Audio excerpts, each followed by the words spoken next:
Okay, last time we did our controller, 6-bit opcode in, a bunch of 1-bit flags out, and then a 2-bit flag going to the ALU controller. Well, let's set up a test bench and see if these variables look right. Okay, so let's do that. Okay, we have our controller in here. We checked the syntax last time. Project, new source, test bench. We'll do a TB controller. Does that look right? TB controller. All right, make sure test bench is set. And then let's see, I can test all these things. What do I want to do? I want to test my controller. That's the one I want. Next and finish. All right, so there you go. There's your test bench file. Let's kind of take this guy out of here. I don't think I'm going to need that, but we'll keep it in there. And then, yeah, once again, I don't really like doing the 87 format because I don't want to waste space having to declare that guy. I don't think I'm going to need any clocks in here. And then we need to modify the syntax of this instantiation to conform to 93 syntax. Entity work dot controller, and controller had a architecture of behavioral,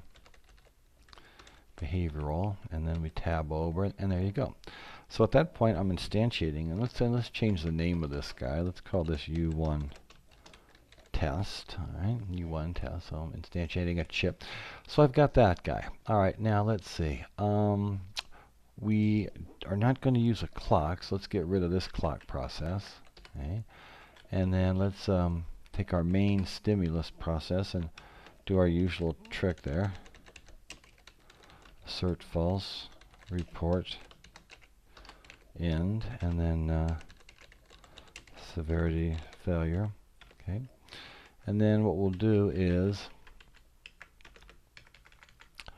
we'll put the good stuff, the good right here. Alright, so we'll do that.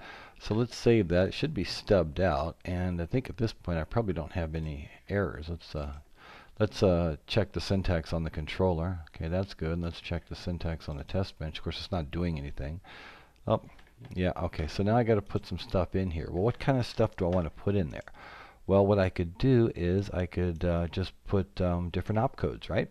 There you go, because that's what the controller does. The controller takes an opcode, and then it spits out some control bits that set muxes and input to the ALU controller, basically, and then assert pins on other stuff. So what I can do on my stimulus block is something like this. Okay. Here's my stimulus block. Okay. It doesn't have a sensitivity list, so it gets executed automatically. And without this statement down here, it would just continually cycle through over and over. The whole point is we end it right here, and then I can zoom to full view on this stuff. So what I'm going to do is I am going to set up an opcode of zeros, all zeros. What does that tell you? That tells you that this is an R-type command. Okay. Now if I set up an opcode of 2-3, that tells me this is a load word. If I set up an opcode of 2B, that tells me it's a store word. Let's double check those real quick. Yeah. What's load word? Go back to here. And notice there's your load word, has a source and a target, and there's its opcode, 2-3. Is that what we said? Yeah. Load word is a 2-3. Yeah. So that's a 2-3. This is a 2B. This guy is a 4, which is the opcode for a branch equal. This one down here is a 2, which is the opcode for a jump, and then I've got an unknown. So I'm basically just loading up opcodes and then waiting. So the instruction is 32 bits. I pull off the upper 6 bits, that becomes opcode, and then I run it into the controller, and then the controller spits out the appropriate stuff. Well, let's see if that works. Let's check syntax on the controller. Okay. Okay, that looks good. Then let's test it. Check syntax on the test bench file. Oh, we've got some errors here. Try to decode this in real time. Oh, okay, yeah, it's my usual thing again. I didn't put on the variables up here, I didn't prefix them with TB. Let's go ahead and do that. Be consistent. I either gotta do that or not do that. Alright. Yeah, I'm gonna change these guys. Yeah, typically in a real VHDL program you wouldn't do this, but when you first start teaching it, it's very confusing to students when they instantiate components, which variables are which. So I like to do that to show them the variables on the left are part of the component, and the variables on the right are the variables of the local file. Okay, and the variables of the local file are the ones you want to change, and of course they get mapped to the variables of the component through that port map statement.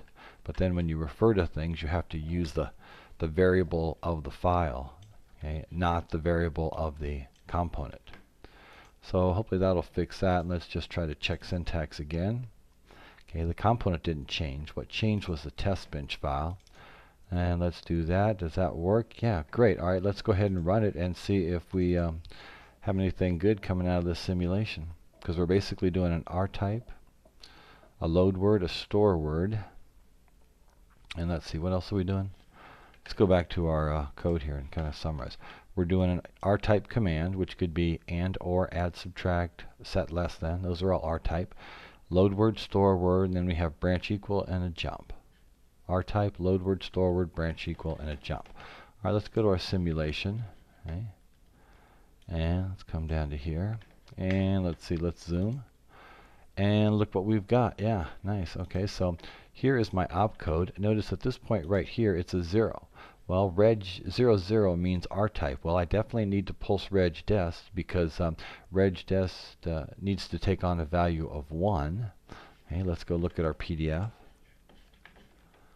Okay, regdest would be this first one. When it comes down to here and it's a 1, it takes the destination register and drives right register input. Right, that makes sense.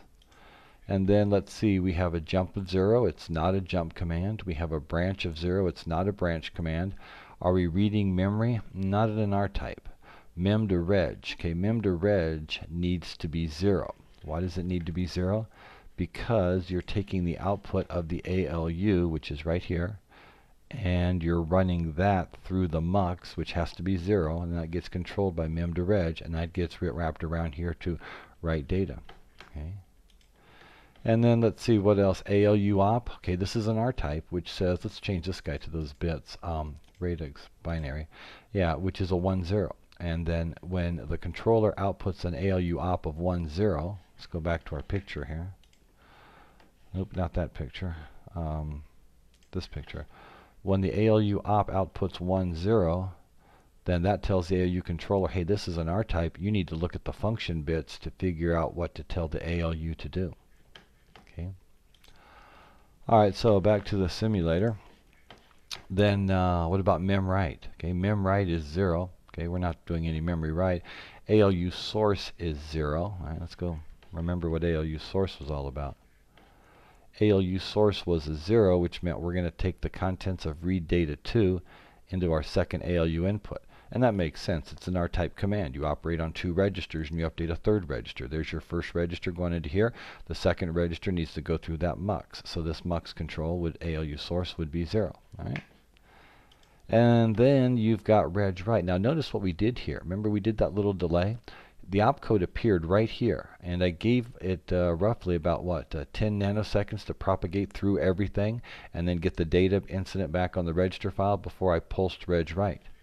So in terms of the picture, you know, we drove the opcode in the controller, and then we decoded source, target, destination, that stuff, read the registers, went through the ALU, bypassed the memory, went through the mux, came back on write data, and then we pulsed reg write. Okay, so these things operate on the order of hundreds of picoseconds, and I delayed 10 nanoseconds, which is completely fine.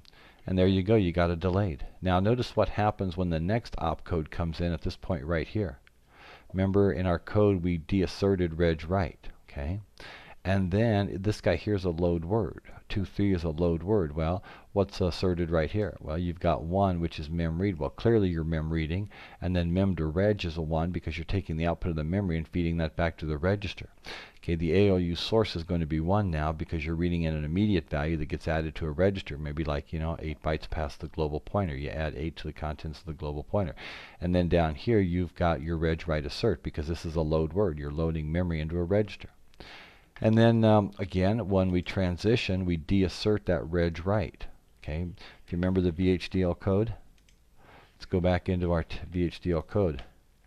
Yeah, this guy right here. You always deassert that regardless of what command comes in. Okay, deassert for the next command.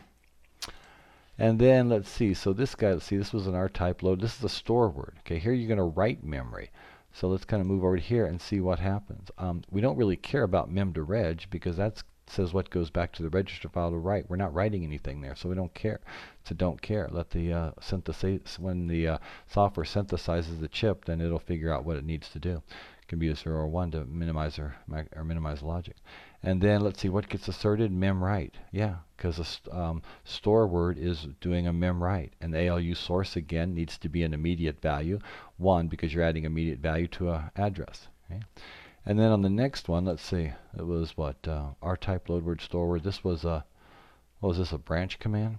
Yeah, it's a branch command. You could tell that because branch right here is asserted. And I did a 2 nanosecond delay from the time I read the opcode. So it took 2 nanoseconds to come out of that controller.